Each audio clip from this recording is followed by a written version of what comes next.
Christian worship is an important ritual in our faith. But let's back up a little bit first. Rituals are actions performed by people, and they go beyond what's right in front of us to try to be closer to whatever we call the divine, be that God, gods, the universe, whatever people call it. Rituals have meaning that people participate in, and when they participate in them, they try to experience them openly and gain meaning from them. All of the spiritual disciplines or spiritual practices that we do each week are a type of ritual. For Christians, Christian worship with other Christians is one of our most important rituals. Among other things, it inspires us together to be a community of faith who lives into their faith with action. So, let's take a look at the parts of a typical weekly Christian worship service. Music. Music is often played during Christian worship.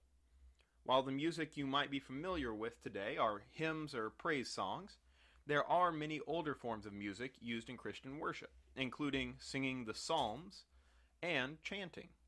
Some people think the point of music in Christian worship is to be something they personally like.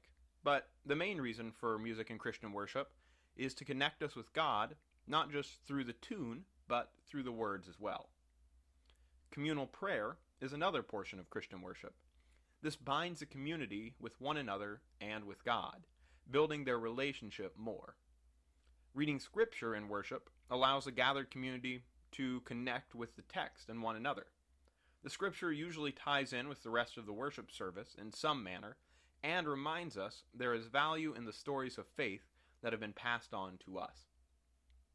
The sermon, or message, or testimony, some call it each of these, is thought to be the most important part of the worship service by some, but in reality it's just one of the parts of the service that doesn't hold any more weight than music or communal prayer.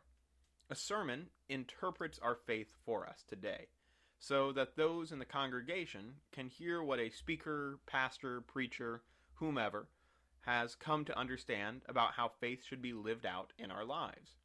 It is up to the gathered community of faith to use and question this interpretation to make decisions.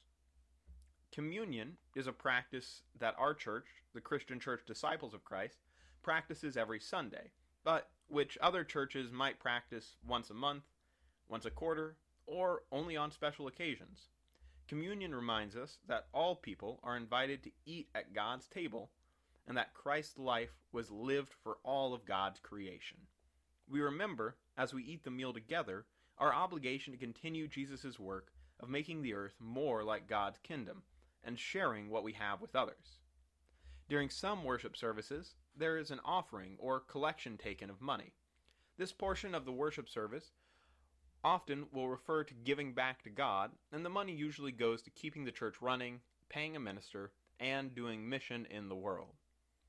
Most Christian worship services end with a sending out, sometimes called a benediction.